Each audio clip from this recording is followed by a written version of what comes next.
Desa Cempaka, sebuah pemukiman yang terletak di kaki gunung yang diselimuti kabut, menyimpan tradisi yang telah diwariskan dari generasi ke generasi. Ronda malam. Setiap malam, warga desa secara bergantian berpatroli mengelilingi desa menjaga keamanan dan ketertiban. Tradisi ini yang awalnya bertujuan untuk melindungi desa dari bahaya, kini telah menjadi sumber ketakutan bagi warga desa.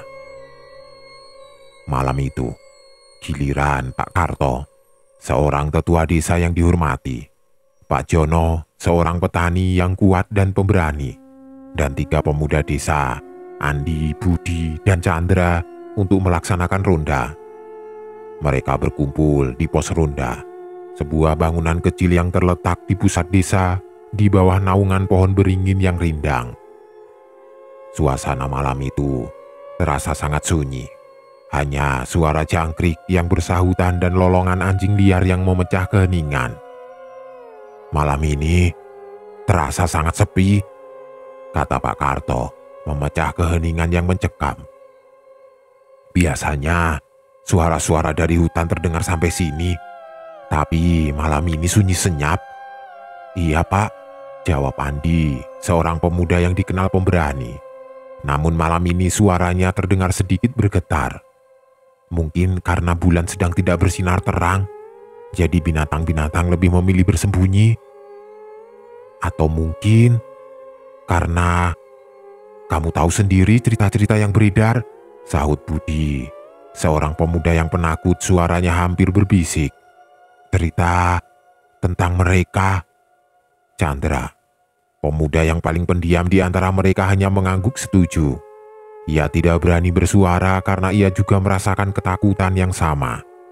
Sudahlah, jangan membuat suasana menjadi semakin tegang, kata Pak Jono, mencoba menenangkan para pemuda. Cerita-cerita itu hanya karangan orang tua zaman dulu, tidak ada yang perlu ditakutkan. Meskipun Pak Jono berkata demikian, ia sendiri merasakan sedikit keraguan di hatinya. Ia telah mendengar banyak cerita tentang kejadian-kejadian aneh yang terjadi saat ronda malam. Dan ia tidak yakin apakah semua itu hanya karangan belaka. Baiklah, mari kita mulai patroli, kata Pak Karto mengambil tongkat rotannya. Kita tidak boleh membiarkan rasa takut menguasai kita. Mereka memulai patroli mereka, menyusuri jalan-jalan desa yang gelap dan sepi. Lampu-lampu jalan yang redup hanya memberikan sedikit penerangan, membuat bayangan-bayangan di sekitar mereka tampak menakutkan. Suasana malam itu terasa semakin mencekam, seolah-olah ada sesuatu yang mengawasi mereka dari balik kegelapan. Lihat itu, bisik Budi, menunjuk ke arah hutan kecil di ujung desa. Seperti ada yang berdiri di sana. Mereka berlima berhenti dan menatap ke arah hutan. Di tengah kegelapan mereka melihat sosok hitam yang tampak seperti manusia. Sosok itu berdiri tegak, menatap ke arah mereka. Siapa itu? Tanya Chandra, suaranya bergetar. Aku tidak tahu, jawab Pak Karto. Matanya menatap tajam ke arah sosok itu. Tapi kita harus memeriksanya. Mereka berlima berjalan perlahan mendekati hutan, mencoba untuk tidak membuat suara. Sosok itu tidak bergerak, tetap berdiri tegak di tempatnya. Saat mereka semakin dekat, mereka bisa melihat bahwa sosok itu adalah seorang wanita. Ia mengenakan pakaian putih panjang yang berkibar tertiup angin. Siapa kamu? Tanya Pak Jono, mencoba untuk bersikap berani. Wanita itu tidak menjawab. Ia hanya menatap mereka dengan tatapan kosong, membuat mereka semakin ketakutan. Apa yang kamu inginkan? Tanya Andi, mencoba untuk bersikap tegas. Tiba-tiba, wanita itu mengeluarkan suara tangisan yang memilukan, membuat bulu kuduk mereka merinding. Mereka berlima saling berpandangan, tidak tahu apa yang harus dilakukan. Kelima pasang mata tertuju pada sosok wanita berpakaian putih yang berdiri di ujung hutan.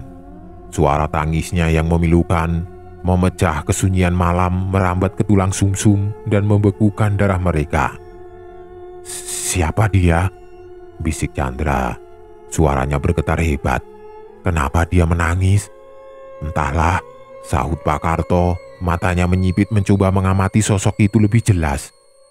"Tapi ada yang tidak beres dengan wanita itu. Kita harus pergi dari sini," kata Budi. Suaranya hampir tidak terdengar. "Aku merasa tidak enak." "Tunggu dulu," cegah Pak Jono, tangannya terangkat. "Kita tidak bisa meninggalkan seseorang dalam kesusahan." "Tapi Pak," bantah Andi, "bagaimana kalau dia berbahaya?" "Kita tidak akan tahu kalau tidak memeriksanya," jawab Pak Jono melangkah maju.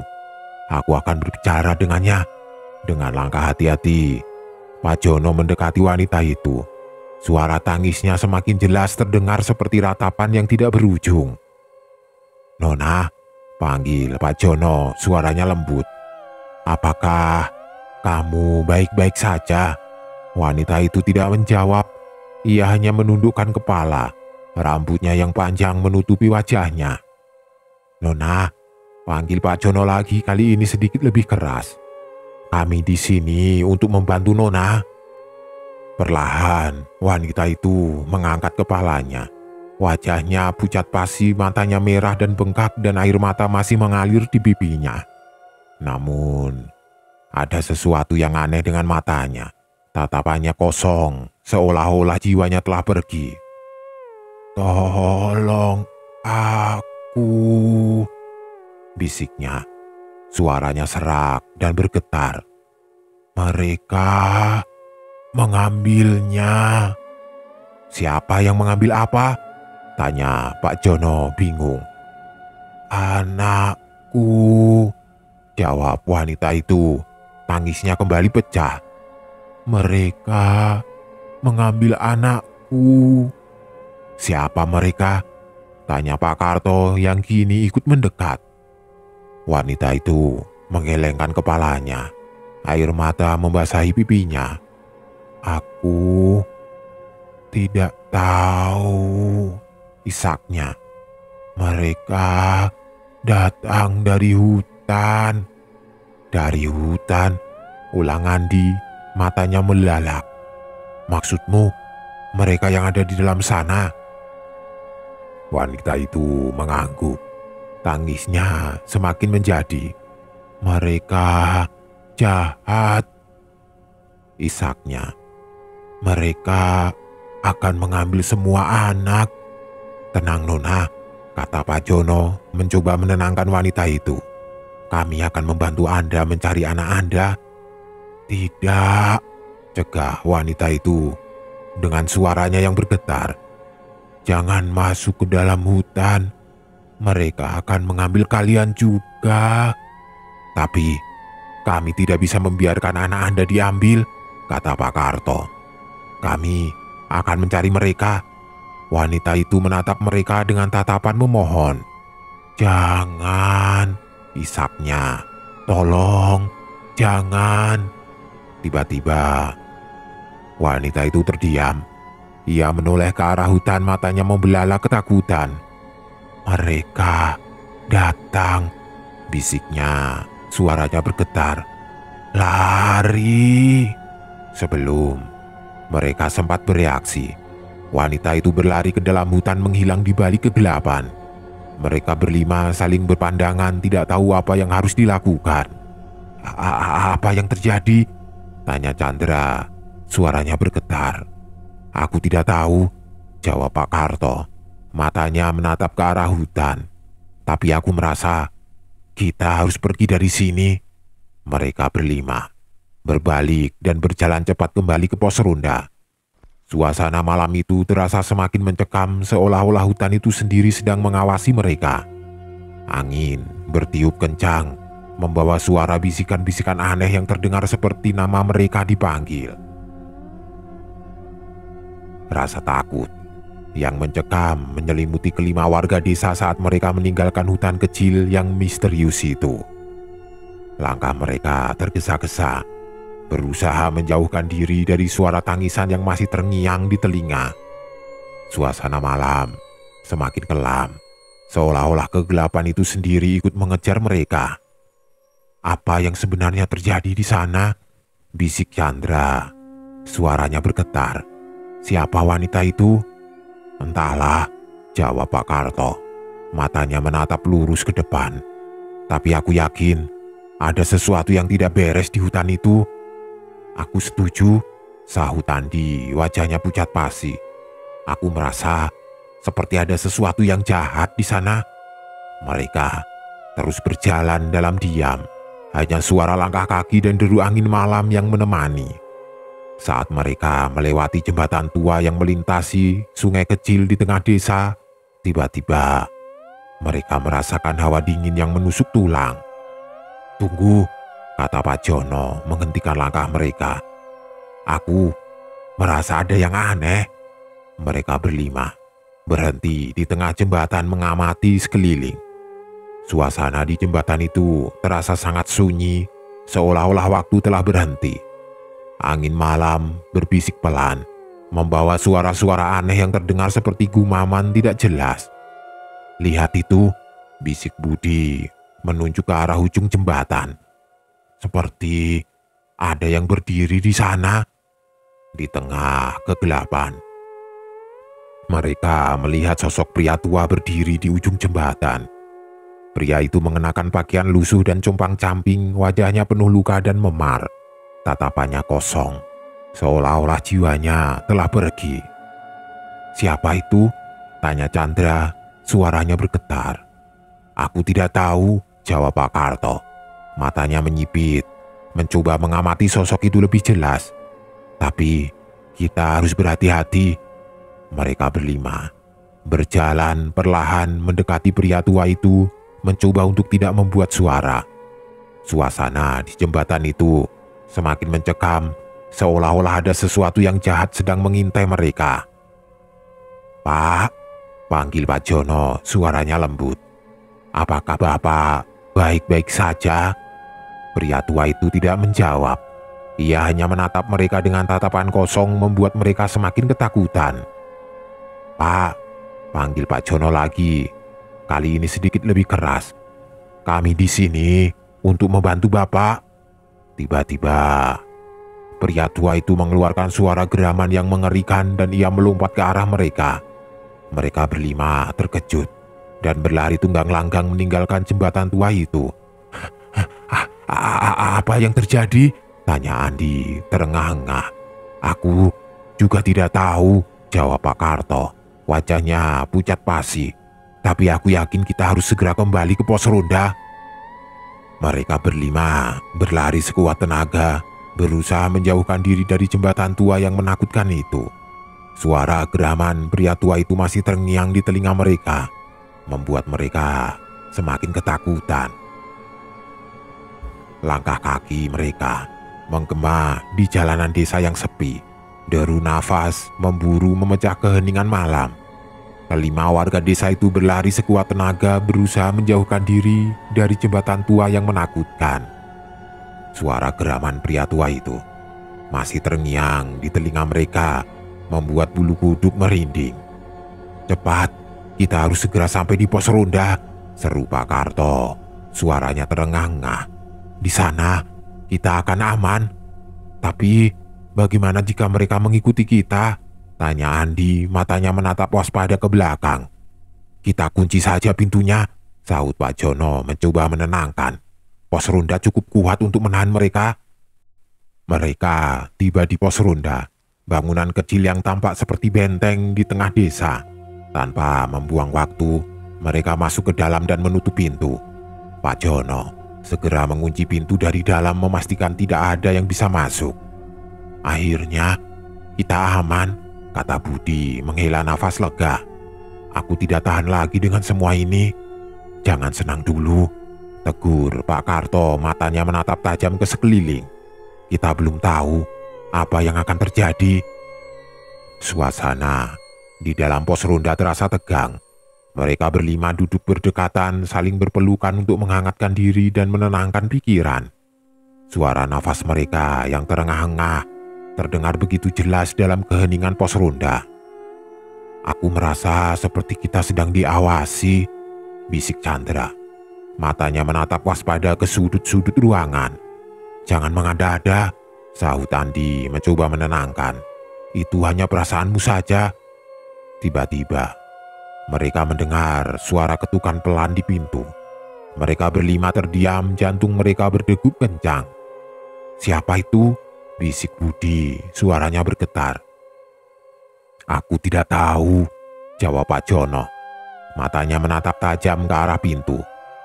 Ketukan itu terdengar lagi, kali ini lebih keras. Mereka berlima saling berpandangan, tidak tahu apa yang harus dilakukan. Buka pintunya, kata suara serak dari luar. Kami ingin bicara. Siapa kalian? Tanya Pak Karto mencoba untuk bersikap tegas. Kami teman kalian. Kami ingin membantu kalian, jawab suara itu. Bohong, seru Andi. Kalian bukan teman kami. Buka saja pintunya, kata suara itu kali ini terdengar mengancam. Atau kalian akan menyesal. Mereka berlima terdiam, tidak tahu apa yang harus dilakukan. Mereka tahu mereka tidak bisa membiarkan orang-orang itu masuk, tetapi mereka juga tidak tahu bagaimana cara menghentikan mereka. Tiba-tiba, mereka mendengar suara geraman yang mengerikan dari luar. Mereka berlima terkejut dan mundur menjauh dari pintu. Mereka bukan manusia, bisik Chandra, matanya membelalak ketakutan. Kita harus lari, seru Budi mendorong teman-temannya ke belakang. Mereka berlima berlari ke sudut ruangan, mencoba untuk bersembunyi. Suara geraman itu semakin keras dan mereka bisa mendengar suara cakaran di pintu. Mereka akan masuk, teriak Budi, air matanya mulai mengalir. Kita harus mencari jalan keluar lain, seru Andi, matanya menatap sekeliling. Mereka berlima mulai mencari jalan keluar, tetapi mereka tidak menemukan apapun. Pintu dan jendela pos ronda terkunci rapat dan tidak ada jalan keluar lain. Kita terjebak, bisik Chandra. Suaranya tercekat di tenggorokan. Jangan menyerah, kata Pak Karto, mencoba untuk memberikan semangat. Kita pasti akan menemukan cara untuk keluar dari sini. Tiba-tiba, lampu di dalam pos ronda padam. Mereka berlima terdiam terperangkap dalam kegelapan. Suara geraman itu semakin dekat dan mereka bisa merasakan kehadiran makhluk-makhluk itu di sekitar mereka. Kita akan mati di sini, bisik Chandra. Suaranya bergetar. Kegelapan pekat menyelimuti pos ronda. Hanya suara nafas terengah-engah yang memecah keheningan. Kelima warga desa itu terperangkap dalam ketakutan, menunggu makhluk-makhluk itu menerobos masuk. Suara geraman dan cakaran di pintu semakin keras, seolah-olah makhluk-makhluk itu sedang menguji kekuatan pintu. Kita akan mati di sini, bisik Chandra, suaranya bergetar hebat. Tidak ada jalan keluar, jangan menyerah, sahut Pak Karto. Meskipun suaranya terdengar lemah, kita harus tetap berusaha. Tapi bagaimana? Tanya Andi, matanya menatap sekeliling dalam kegelapan. Tidak ada yang bisa kita lakukan. Tiba-tiba, mereka mendengar suara langkah kaki yang mendekat. Mereka berlima terdiam, jantung mereka berdegup kencang. Siapa itu? Bisik Budi, suaranya hampir tidak terdengar. Aku tidak tahu, jawab Pak Jono. Matanya menatap tajam ke arah pintu.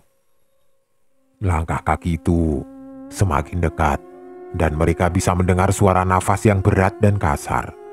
Tiba-tiba pintu pos ronda terbuka lebar. Mereka berlima terkejut dan mundur menjauh dari pintu. Di ambang pintu, mereka melihat sosok wanita berpakaian putih dan pria tua berpakaian lusuh berdiri berdampingan. Wajah mereka pucat pasi, mata mereka merah menyala dan mulut mereka menganga lebar. Mereka mengeluarkan suara geraman yang mengerikan membuat kelima warga desa itu menjerit ketakutan. "Lari!" teriak Pak Karto, mendorong teman-temannya untuk melarikan diri. Mereka berlima berlari tunggang langgang keluar dari pos ronda dan menyebar ke segala arah. Makhluk-makhluk itu mengejar mereka dengan langkah yang cepat dan kuat. Mereka berlari sekuat tenaga, tetapi mereka tahu mereka tidak akan bisa melarikan diri selamanya. Andi berlari ke arah hutan, berharap bisa bersembunyi di sana. Namun saat ia memasuki hutan, ia melihat sosok wanita berpakaian putih berdiri di tengah jalan setapak. Wanita itu menatapnya dengan tatapan kosong, membuat Andi berhenti ketakutan. "Tolong aku," bisik wanita itu. Suaranya serak dan mengerikan. "Mereka mengambil anakku." "Siapa yang mengambil anakmu?" tanya Andi, suaranya bergetar. "Mereka," jawab wanita itu, menunjuk ke arah kegelapan hutan. "Mereka jahat. Mereka akan mengambil semua anak." Sebelum Andi sempat bertanya lebih lanjut, wanita itu menghilang di balik pepohonan. Andi terdiam, bingung dan ketakutan. Ia tidak tahu apa yang harus dilakukan. Sementara itu, Budi berlari ke arah jembatan tua, berharap bisa menyeberanginya dan melarikan diri. Namun saat ia tiba di jembatan, ia melihat sosok pria tua berdiri di tengah jembatan. Pria itu menatapnya dengan tatapan kosong, membuat Budi berhenti ketakutan. "Tolong aku," bisik pria itu. Suaranya serak dan mengerikan. "Mereka membunuhku." "Siapa yang membunuhmu?" tanya Budi. Suaranya bergetar. "Mereka," jawab pria itu, menunjuk ke arah desa. "Mereka jahat. Mereka akan membunuh semua orang." Sebelum Budi sempat bertanya lebih lanjut, pria itu melompat ke arahnya. Budi menjerit ketakutan dan berlari kembali ke desa. Pak Karto, Pak Jono, dan Chandra berlari ke arah rumah-rumah warga, berharap bisa mencari perlindungan. Namun, saat mereka tiba di rumah-rumah warga, mereka melihat pintu dan jendela rumah-rumah itu terkunci rapat. Mereka berteriak-teriak meminta tolong, tetapi tidak ada yang menjawab. "Mereka semua sudah pergi," bisik Pak Karto. Suaranya bergetar. "Desa ini sudah dikuasai oleh mereka." Mereka bertiga terdiam, putus asa, dan ketakutan. Mereka tahu mereka tidak punya tempat untuk bersembunyi. Mereka tahu mereka akan mati. Keesokan harinya, warga desa menemukan kelima orang yang ronda malam itu tergeletak tidak sadarkan diri di jalanan desa. Mereka ditemukan dalam keadaan pucat pasi dan ketakutan. Tidak ada yang tahu apa yang sebenarnya terjadi pada malam itu. Dan tidak ada yang tahu siapa sebenarnya wanita berpakaian putih dan pria tua berpakaian lusuh itu. Setelah kejadian itu, warga desa tidak pernah lagi berani untuk ronda malam. Mereka percaya bahwa desa mereka dihantui oleh makhluk-makhluk mengerikan, dan mereka tidak ingin bertemu dengan makhluk-makhluk itu. Misteri tentang kejadian malam itu tetap menjadi misteri yang tidak terpecahkan. Tidak ada yang tahu apa yang sebenarnya terjadi pada malam itu, dan tidak ada yang tahu siapa sebenarnya wanita berpakaian putih dan pria tua berpakaian lusuh itu.